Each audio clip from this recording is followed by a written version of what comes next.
We're following some breaking news this morning. The Supreme Court has just issued a major ruling on affirmative action.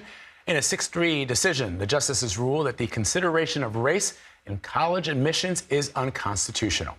We want to bring in Derrick Johnson now. He's the president and the CEO of the NAACP. Derrick, thanks so much for joining us. I know it's going to be a very busy day for you.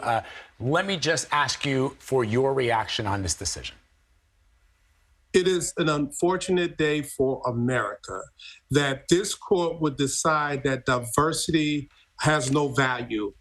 The worst thing about affirmative action is it created Clarence Thomas. He would not be serving on the Supreme Court but for affirmative action. We are a nation who should celebrate diversity, who should recognize the harms of the past. Institutions, corporations, and other entities were not able to apply a diverse opportunity for so many individuals. Affirmative actions created a pathway, and this court's decision is a chilling effect on the future of diverse settings for African Americans and other individuals moving forward. It is unfortunate that we are here today. So we have a little bit of an example of what could happen, right? Because we know in California, and I believe also Michigan, they have banned the use of affirmative action when it comes to admissions. In California, they're still struggling to get those numbers back up.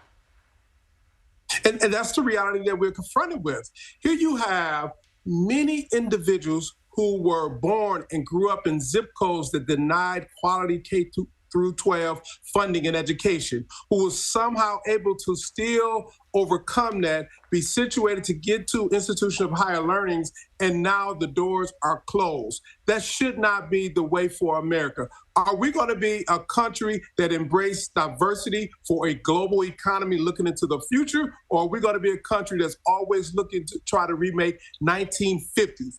And the 1950s is not a workable solution for this nation, and this is a Supreme Court that's looking to create that apartheid reality, and we should not stand for it. It is the responsibilities of corporations, it's the responsibilities of institutional higher learnings to figure out, now that they're in the wilderness, what they must do to ensure diversity, because in diversity is growth.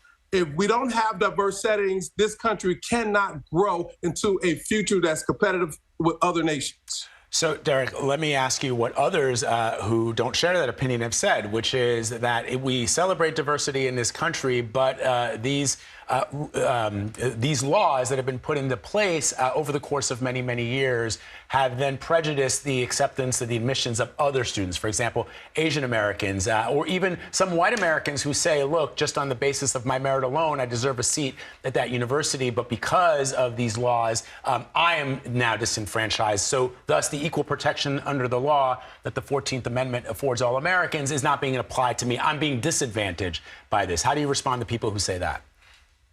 Let's be clear, merit has not been the primary factor why individuals are able to advance in the way they have done.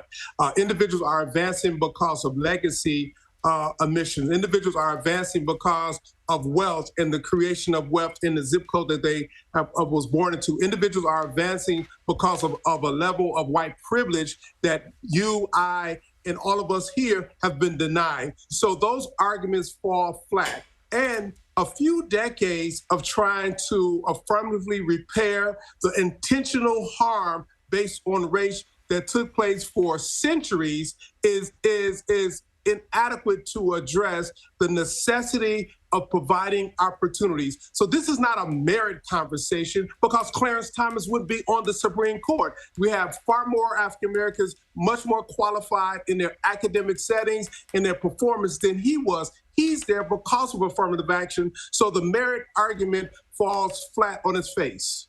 And then what about the other argument that we heard is that race can no longer be a shortcut to make assumptions about the life that someone has lived, the challenges that they have faced, that in fact, we have very wealthy African Americans and Hispanics and so on and so forth. And so you cannot assume that the individual, based on their race, would need assistance to get into a certain school.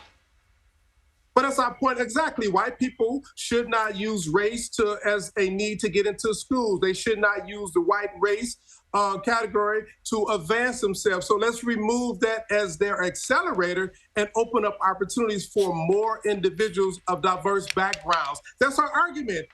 But we failed to recognize for the centuries that race and gender, because white males have had a leg up because of their gender, because of their race, and been able to get in seats that they were not qualified for because there were other individuals who were more qualified. And affirmative action was to remedy that. It is a solution to a long-standing problem. It isn't the problem.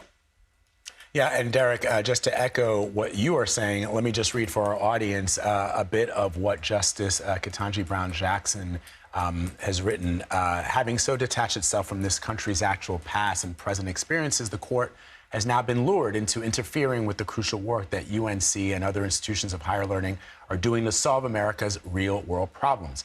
Going on with the dissent, no one benefits from ignorance, although formal race-linked legal barriers are gone.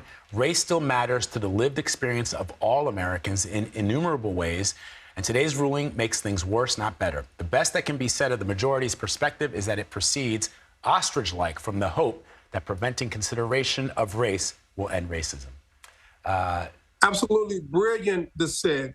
And it captures the essence of the history of this country and why affirmative action programs are so crucial to create opportunities, diversity, and to allow this nation to move into a future of inclusion as opposed to an exclusionary past.